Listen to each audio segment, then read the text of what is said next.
a full house here. I'm going to talk to you today about knowing your users.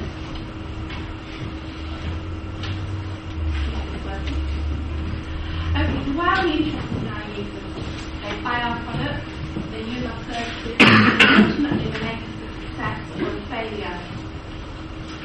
What I want to do is look at a few different products, BBC iPlayer, Facebook, Heathrow Terminal 5 baggage handling. So, lots of different systems there with things that may or may not work. I'm going to talk about a couple of these. One is the Hub. This was a social networking site that was set up by Walmart, and it was directed towards the teen market. One of the criteria is when you signed up, they sent an email to your mum asking if she agrees to you using the site. It lasted about 8 weeks.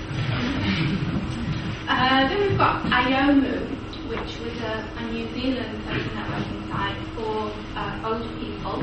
That actually lasted about a year, and then they figured out that older people didn't actually want to be in their own ghetto. They wanted to talk to other people, and that closed down as well. So, what you can see there is these are prime examples of how not understanding your users and not understanding your audience can lead to product failure. Now, there's lots of other reasons why products and software may fail. Could be poor communication, might be unclear or incomplete requirements, or everybody's familiar with the changes in requirements, so you're working with something that you agreed 2 years ago and suddenly everything's different. You might be using the wrong technology or poor technology, or even the old favourite, just bad coding or poor quality control. Now, what I'm going to talk to you today is about communication, because that essentially is the core part of our job as usability professionals. And good communication is down to the difference between knowing what is good products and bad products. And the secret is that only your users know the difference. However good we are as professionals, we don't know. And there's lots of different techniques that we can use to find out what people think and what their issues are. Very simple one, just user interviews, otherwise known as stakeholder interviews. Just talk to people, find out what they're interested in. Another common technique is watching them, ethnography. I quite like having a job where you get paid to watch other people work, it's quite good. And then you can test out your products, user testing, so get people into an environment where you can see them using your product. And these techniques and how frequently you use them very much depends on your product, so what you're doing, what the scale is, whether it's something very innovative or whether you're following standards that have been previously set. Now, you might be thinking, oh well, if we can talk to people, why do we actually need to bother user testing? We'll just go and see what people think, we'll have focus groups. But if you really want to find out how people actually engage with your products, you need to see them using it. And one of the reasons for this is what people say and what they do are actually very different. There's a number of reasons for this.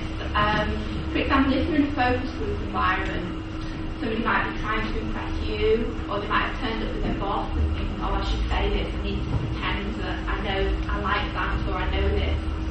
And also what we find with a lot of common behaviour, people actually aren't aware of what they're doing. The behaviour becomes so automatic. But frequently in user testing, somebody will say to me, oh, I never do that. And then 10 minutes later, we've got them on video doing what it is they never do. And they don't actually realise. If you ask them whether they do something or they like something, they would say, no, I don't, but they do. And also products can look fantastic, they can really wow people and look brilliant, but they might actually be impossible to use. So until you start trying them out, you're not going to know. And very importantly, user testing gives you measurable results, because if you ask them what they think, it can be quite subjective. And what is good to one person or okay to another person might be dreadful to somebody else. So you need a way of putting that within a framework, and you can look at the product and say, well actually this is good, and good means that out of 10 people can buy something on online checkout in under 5 minutes, and you're only going to get that if you use the test. You're only going to get that kind of information. Now, as humans, we always make a lot of assumptions, and this helps us a lot. It gets us through our daily life, and it also helps us innovate. I don't think we'd have any of those wonderful new products if people hadn't been innovating. We wouldn't have the iPod, we wouldn't have all these very, very interesting Web 2 applications. It just wouldn't be happening. But what we need to make sure is that we validate these assumptions, because a really good idea and a really bad idea, there's not really very much difference between them, and we don't always know. And I can't really improve on Mark Twain here, but what he said, what gets us into trouble is not what we don't know, it's what we know for sure that just saying so.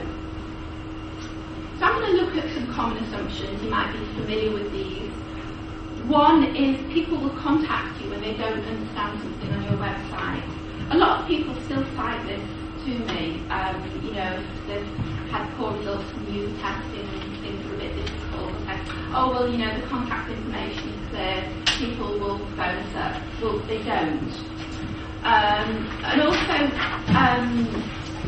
you have a very common issue, a lot of times product registration, where you get rafts and rafts of pages of forms. This is normally a marketing people thing. You have to collect all this information, and you'll be asked to shoe size and personal information, and it'll just go on for pages and pages. And this actually really can put people off. The things that you can't get away with. Now, these assumptions are actually creeping into best practices. Some of you might be thinking, well, actually, I know that. I wouldn't do that, and I know that is wrong. So that's the start of it. What we should be seeing when we use testing is there's some assumptions at some point that we won't need to be testing out because everybody will know about them because they're practicing the best practice. So let's look at something different. Okay, I think this is a reasonable assumption. Somebody who's visually impaired doesn't want a camera phone or won't use a camera feature. Well, I think that makes sense to me. Why on earth would you want to use a camera phone if you couldn't see? Well, we recently did some research with various categories of disabled users and mobile devices, and here's what a couple of them said. Okay, so one lady was saying, well, I'm going on a cruise and I want to be able to take pictures to share with my family, and so she wanted a camera phone.